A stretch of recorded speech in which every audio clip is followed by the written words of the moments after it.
Nasa linya natin si Secretary Manny Bonoan mula sa Department of Public Works and Highways.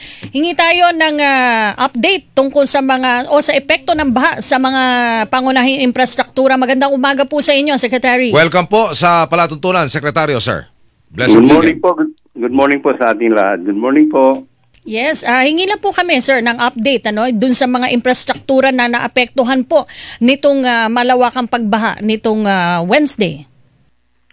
Well, I have to inform na yung effect ng yung mga nagbaha, mostly yung flood waters lang naman. I think there is not very significant damages sa infrastructure kasi tinitingnan namin yung mga reports tumarating sa amin, particularly yung mga national highways natin, mga roads na importante.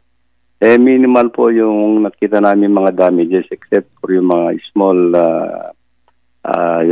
road erosions or road slips na madali naman po namin na-clear kaagad. Except yung mga flooded areas lang po, yung flooded lang areas that particularly dito sa may Kamanava area, nakikita po namin yun yung mga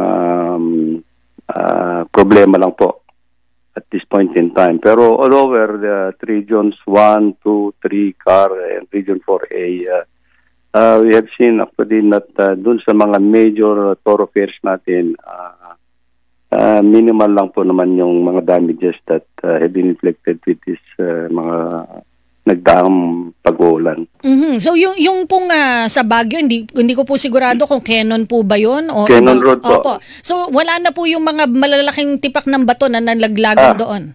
Well, sorry po. At Quezon Road remains closed for the time being. Alam naman natin yung Quezon Road is sabi ko nga doon sa weather dependent road at this point in time kasi yung mga unstable slopes sa Quezon Road. So meron pa po yung section sa Camp 6 that we are now starting to clear it up. Kasi po yung Quezon Road kasi we have to do it with caution kasi medyo loose pa yung mga slopes dyan. And pagka kaagad-agad mong tinanggal yung nakapara dyan, baka dumali ulit yung mga nasa itaas. So anyway, we are in the process now po sa Quezon Road to clear out yung mga bumabang mga soils and rocks po. Sekretaryo, opo, may estimate po kayo. Ilang araw ho magtatagal itong clearing operation nyo sa lugar na iyon, sir? Siguro in another 2 to 3 days po siguro ma-clear out na po namin. Opo, Sekretaryo, isa pang nag-viral yun hong mga badge na bumangga dyan sa isang tulay sa Pasig.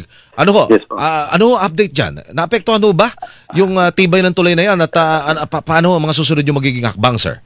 Yes po, I think immediately after yung nakita namin yung nangyari, even the President directed the department to investigate and see the safety condition of the bridge. In fact, this is a local infrastructure. This was constructed by the local government. But I think unfortunate that yung even naka-anchor daw yung mga barges because of yung malakas na daloy ng tubig, natanggal yung anchor and unfortunately bumangga doon sa bridge na yan. Yung initial assessment po nila is for safety purposes. Hindi muna pinapadaanan because nakita nila may mga damage ng konti doon sa isang girder at saka yung mga na mga kuryente doon sa tulay. So I think siguro in today and or tomorrow we will be able to see whether we can allow traffic to pass through. Initially, ang assessment po nila is maybe yung light vehicles lang muna siguro pagka nakita ho nila na po pwedeng daanan. Sa amin po kasi sa department, DPWH, I think this is a bridge project that needs to be replaced. Kasi mababa po masyado yung freeboard na pagkagawa nito at saka nako-constrict dun sa daloy ng tubig, no? So we are going to replace it anyway. Sekretaryo, kayo ba'y makikipagtulungan ng inyong kagawaran ng DPWH, Kati San Gabriel? Abay, tuniladang basura yung nakuha ho ng MMDA. Kaya ho ba nila yun? O kayo ho'y makikipagtulungan rito, sir? Kahit na ano pong may tutulong namin, I think tutulong po kami. In fact, dito sa Metro Manila po, I think DPWH is actually in the process of dito sa mga pumping stations ng MMDA. We are in the process of rehabilitating several of these pumping stations to increase their output capacities kasi medyo luma na po ito mga ito at mas malakas na yung mga tubig na dumarating. So, ini-increase po namin yung mga output capacities nila para mas mabilis po makapag-discharge ng mga tubig baha po. Okay, Secretary Bonoan, maraming salamat po sa inyo. Have a blessed weekend, Secretary, sir.